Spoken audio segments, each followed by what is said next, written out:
Welcome to Celtic Medicine Stories, a podcast where we explore stories from the old Celtic lands, with the understanding that they carry medicine for us. I'm your host, Kat Horton, and I offer these stories in the spirit of the oral storytelling tradition of the British Isles. That is, they are free and they're open to everyone, always. Although these stories often have come from another time and have evolved through time with the oral storytelling tradition, they are here still for a reason. If you're curious about going deeper with this story, with the images, symbols, characters, landscapes, sounds, whatever it is that's speaking to you from this particular story, then there are some free resources below which will help guide you in that process. So as you listen to this story, as with all these Celtic medicine stories, let yourself float. You don't need to pay attention in the way maybe you were asked to do in school. You don't need to try and follow the plot line or the dialogue or anything in particular. In fact, the medicine lies in what you find yourself attending to. So when you let yourself go into that receptive, floaty state and you find your mind wanting to savor an image or a sound or a word, and you find yourself more engaged with that than whatever it is that I'm saying, then notice that. You don't need to analyze it or try and figure it out in that moment, but just notice it, that called your attention, because that's where the medicine lies. Wherever this story interacts with your story is what you're looking for. And I believe this is part of why these stories have been around for so long, is because they each interact with us in some special way. And so as you listen, just let yourself absorb it and notice which parts stick out to you.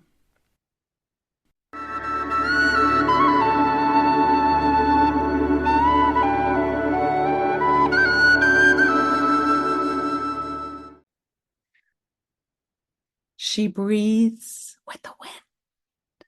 She undulates with the wonderful, shapely hills of the British Isles. She smoothly, sinuously flows with the streams down the mountains and into the sea. You can hear her in the whisper of the wheat. You can hear her in the caw of the crows. You can see her in the springing of the fox as it jumps through the field to catch the hare. You can hear her in the crashing of the waves against the cliffs. And sometimes, just sometimes, she chooses to come into form as a human. And there was such a time many, many, many years ago when the island of Britain was in need of an ally, a strong ally, a confident ally, a skillful ally. And so that's what she did. She came in as a human. And as she came sliding, slippering down the birth canal, she popped out into this world. She heard in her ear whispered lovingly, "Croeso, Elen, croeso. Welcome, Elen, welcome, Elen," in the native tongue of the Britons. And she was loved and coddled and hugged, and she grew up with a king and a queen and a castle right on the edge of the sea. And she didn't forget why she came in. She knew why she was here.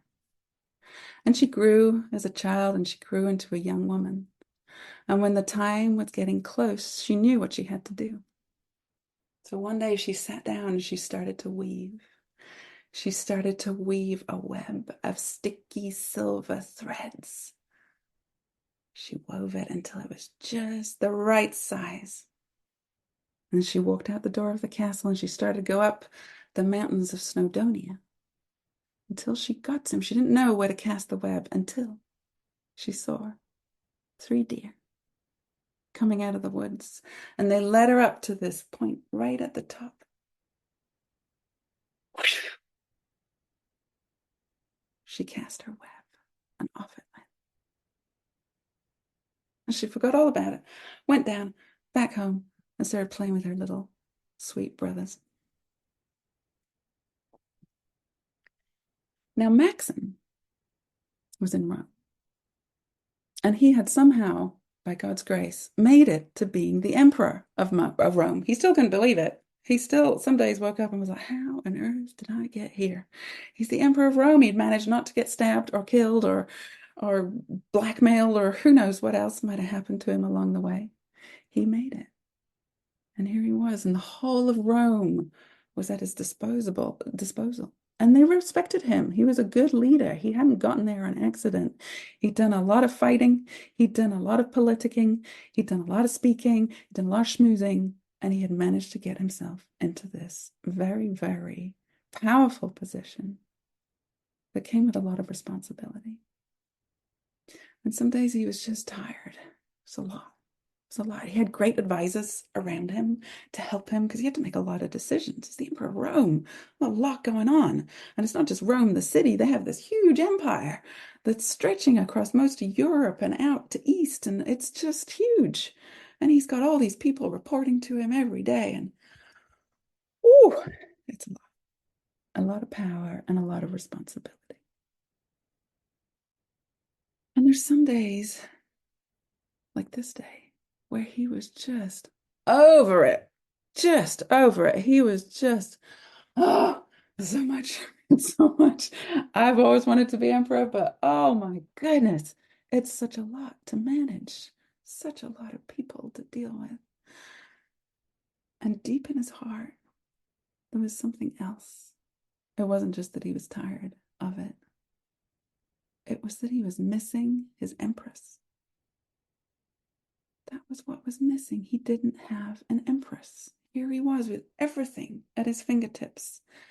And he didn't have the love of his life to share it with. He didn't even know who she was, where she was. He had no idea. And it wasn't for lack of opportunities. Let me tell you, families from across the region were constantly parading their daughters in front of him. And he'd met some lovely women, but nothing had just clicked. You know that click when you meet that person, you know that feeling? He hadn't got that yet. And that weighed in his heart. And so as one evening, he turned to his friends and he said, I got to get out of here. I'm going mad. I can't sit in another dinner with all these counselors. I got to get out of here. And one of his friends said, let's go hunting. Let's go up in the hills tomorrow. Just a small band of us. We'll go up, we'll get out, we'll get up in the hills, in the forest. You won't have to think about it. Great, let's do that. That sounds fantastic. And so the next morning, they took off. And they gathered some horses and some dogs, and they just, before dawn, they were out, clattering across the cobblestone streets of Rome and up and out north, a little bit east, and up into the hills behind Rome. And they hunted all morning, careering through the forest, and they'd got some of the energy out for him, just riding hard and hunting and looking for deer. And as the sun had peaked past its zenith and it was starting its long afternoon slow dip towards the sea, everyone started to get a little tired. They want to stop and have some lunch, so they were looking for a spot to sit. And Macsen said, that's it. Yes, this is the spot. Right on the edge of the forest, there's a meadow and a beautiful stream coming down the mountain. Do you know that when the land just sort of like reaches up and is like, here, sit here. You get this feeling that this is the spot. So that's where they sat. And they ate some lunch. Oh, and he started to feel a little sleepy. Been going since before dawn. And so he just laid down in the meadow and the men were talking, blah, blah, blah, blah, blah. And he just drifted off to sleep. These men took good care of him. They built a little shelter out of their shields over him so he didn't get sunburnt. So he just went right out. He becomes aware that he is now floating above the stream and that he can travel really fast. And he's flying up the stream, up to its source, right up to that big mountain at the top. And as he crests over the mountain, he sees this incredible plain open up in front of him. These rivers smoothing their way towards the sea. So he follows them. It's easy. He can just fly along the waterways. Goes past all this farmland and forest and finds himself at this coast.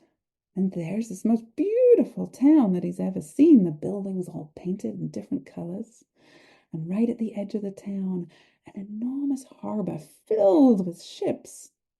One of them, the most incredible ship he's ever seen, made of gold, a gold plank and a silver plank and a gold plank and a silver plank, was stunning and huge, and he couldn't help but move towards it. He was drawn to it.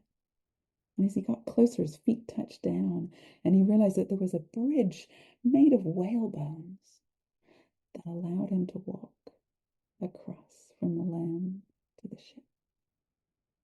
As soon as his feet landed on the ship, it set sail, and it took him across the sea to another set of cliffs. And now he's up again, and he's above this very green land, and he's flying. There's more mountains. So he goes over the mountains, and he sees more streams floating down, carrying down the mountain to the sea. And there again, another city on the edge of the sea. And right at the edge of the city, beautiful castle. It seems to be tipped with gold. It's shining in the sun. And he walks up to this castle, and the doors are open. What would you do? He just walked right in. He walked right in and saw this gold-paneled, great room. Big fire at the end, one end of it. And close to him, two auburn-haired young men playing what looked like a game of chess on a silver and gold board with these amazingly shiny, looked like gold pieces they're playing with. And sitting there looked like the king, an old man with a big hunk of gold that he's carving into chess pieces. And to his left he looks, and there she is. There she is. The most beautiful woman he's ever seen. He felt his whole heart open to her. She has red golden hair flowing down her back. She's wearing this white silk with a golden red mantle clasped with a brooch at the front. And she's sitting in this amazing throne that seems to be totally made of gold with these eagles carved into it around her. And as he looks at her, she smiles. She beckons. And he can't help himself. He's drawn to her. And she slides over in the throne, and he just slots right in next to her, as if the chair was made for the two of them. And he reaches his arm around her waist, and he snuggles his head into her cheek. Wow! Wow! Wow! Wow! Wow! Clattering and dogs barking. I'm really tired. We should be going. Oh, oh, I was dreaming. He's totally shaken, awake. I don't want to wake up. It's time to go. His men are getting ready. They're packing up the camp. They're moving the shields off of him. The sun is blinding him, and he's ripped out of his dream. Back in the meadow with the dogs and the horses and his men. Oh, I can't believe that was a dream. That was her. That was her, he said to himself. That was her. I know it.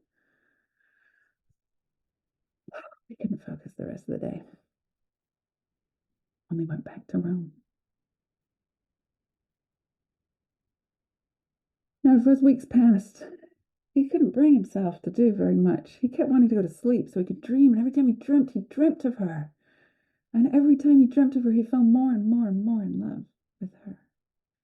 And when he was awake during the day, he couldn't focus on the stuff he was supposed to be doing. People bringing him papers and asking him to make decisions and sit in on council meetings and go to feasts and meet all these women. He couldn't. He just dragged himself through it. And as the weeks went on, he just opted out. He was spending more and more time alone in his room.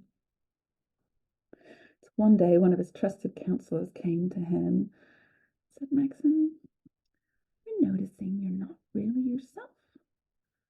and things are sort of starting to fall apart. And what's going on? And so he told him. He couldn't stop thinking about her. Council listened. And he thought to himself, well, I don't know what to do about this, but maybe, okay, I got an idea. Let's send out 3 bands of men in all 3 directions. Then he knew 3 directions. All 3 directions will send out. Oh, I'm sure someone will find her. And Macsen felt a little hope. Okay, yeah, okay, let's do that. And so off they went. 3 bands of men were dispatched. And a year went by. They started to return.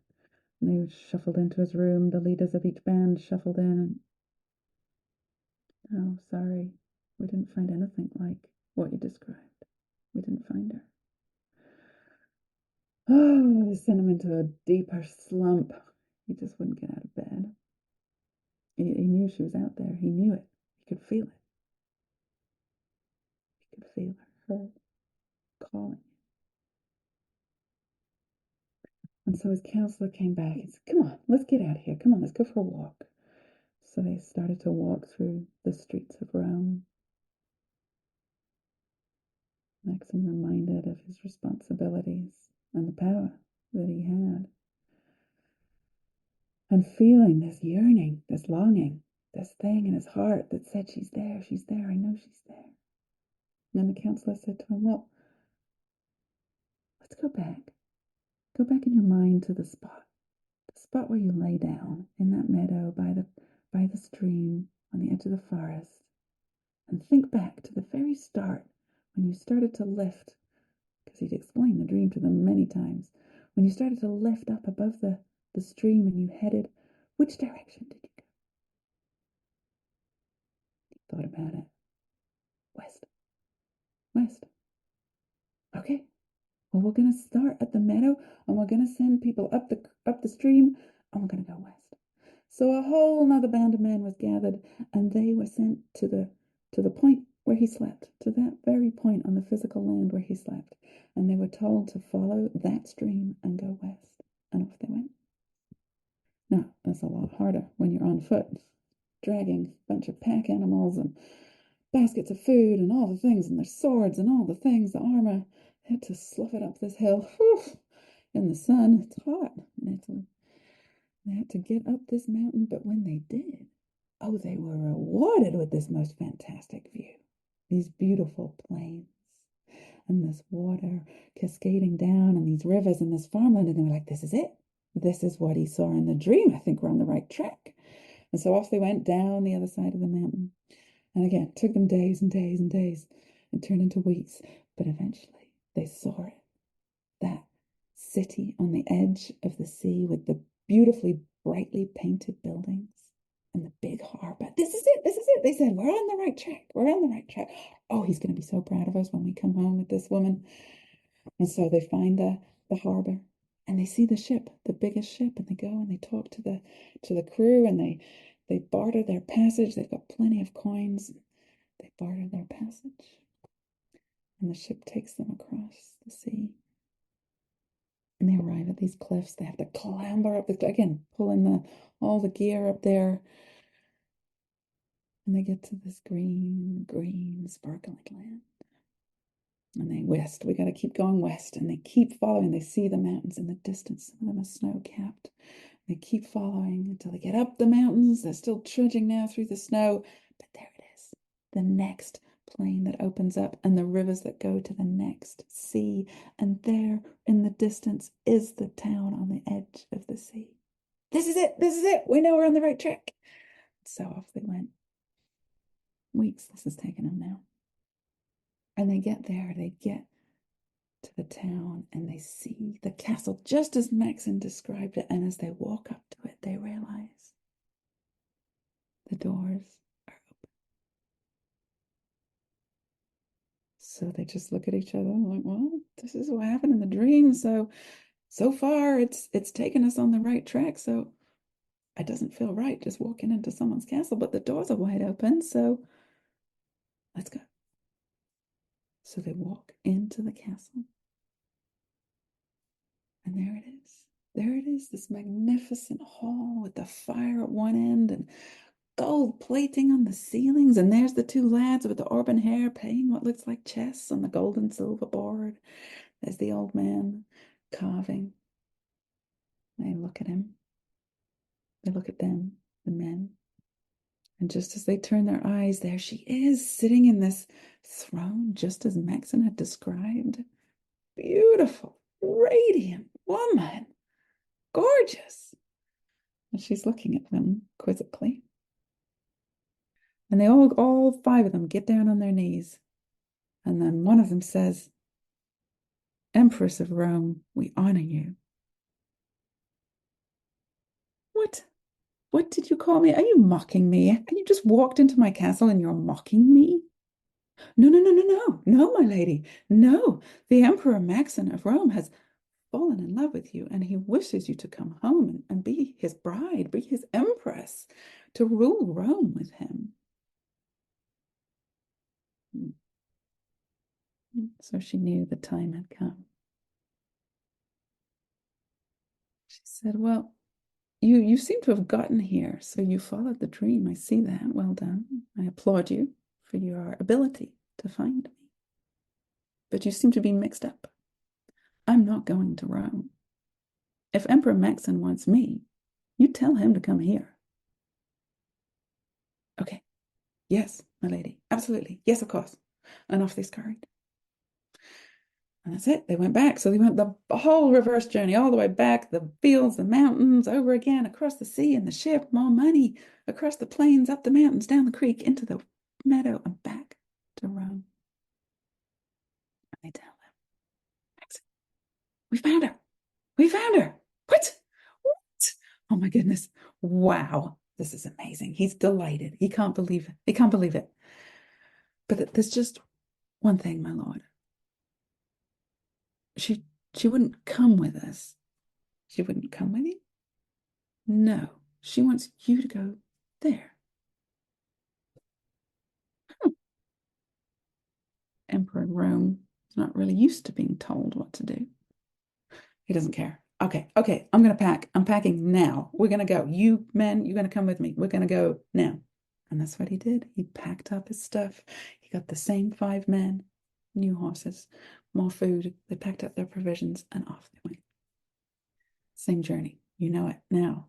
Up the stream, over the mountains, big plains, down through the rivers to the port, on the ship, across the sea, into the green Isle of Britain, up to the snow-capped mountains and down until they could see the castle. And there again, there it is. The doors are wide open. So they just walk in. Same scene. Lads are sitting there playing chess. Old man's there carving on the golden block. And there she is, next to him, in her golden throne, dressed in her white silk with her red mantle and her golden brooch, hair, red gold fire, glowing. She knows who he is. And he gets down on his knee. The Emperor of Rome gets down on his knee and he introduces himself.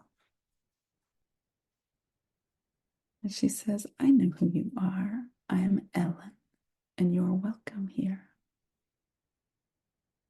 Our father calls for feast to be prepared, and so it is. They lay out a grand feast and start pouring mead, and everybody eats, and musicians appear from somewhere, and they start playing.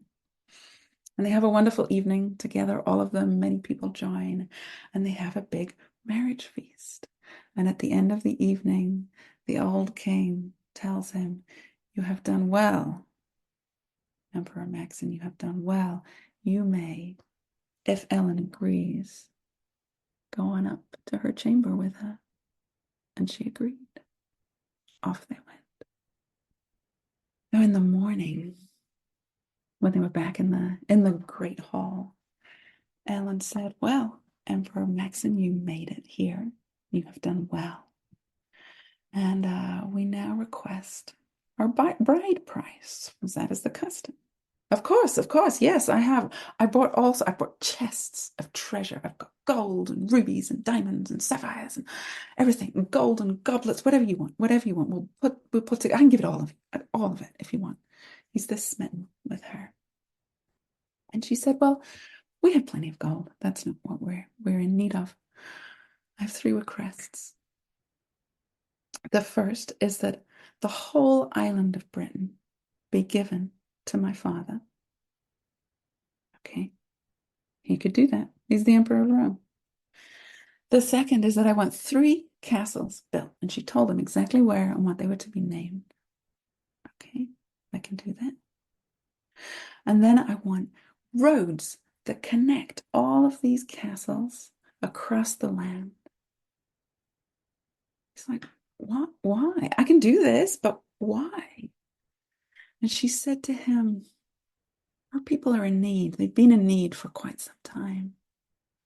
And the people need somewhere safe to be. When they have somewhere safe, when they feel protected and taken care of, and when they can tend to each other, then they flourish. And when the people flourish, the land flourishes. Do you understand, Macsen? The people need to be safe. Okay, but why the roads? Well, the roads, Macsen, allow people to connect with each other. And when they feel safe and they're ready to connect, they can travel those roads just as you did. And they can share their stories and their medicine, their skills, their crafts, their food, whatever they want to share with each other. And they will flourish. And when they flourish, Macsen, the land will flourish. You see, so I need you to build these things for me. Well, that wasn't quite what I was expecting, but absolutely. I will do it for you. Yes, absolutely. But how do I know? I don't know where to build the roads, Ellen. And she said, oh, you worry about that. You just gather the men, get the stone quarried, and go outside, and the deer will show you. They'll just show you where they need to go. And so it was done. And it took many months, maybe years. But he gathered all these men, most of them British men from that land, who said they would only do it because Ellen had requested. But they did the work, and they made these roads, and they made the castles. And her father, for the rest of the years that he lived, got to rule the island of Britain. And Macsen didn't go back to Rome for many, many years. He stayed there with her. And he had some people go back and get a whole trunkload of soil from Rome so he could put it outside in the courtyard. And sometimes he'd be seen just sitting there, sitting on that soil that had come from Rome. But the most of the time he was with Ellen, and they became quite a team at ruling, helping her father rule the land of Britain. And if you go to certain parts of Wales today, you can still walk Ellen's Causeway. Look it up. That's what it's called, Ellen's Causeway. Her roads, some of them are still there. And most of the castles are there too, not always not in their form they were. But they're there and you can visit them. And I hope that you do. Thank you for listening to this episode of Celtic Medicine Stories. If you want to go deeper, check out my Working with Archetypes free email course. There's a link somewhere in these notes. You'll find it. And feel free to visit on my website, kathoughton.com, KATHOUGHTON.com. I'd love to hear from you. Go well.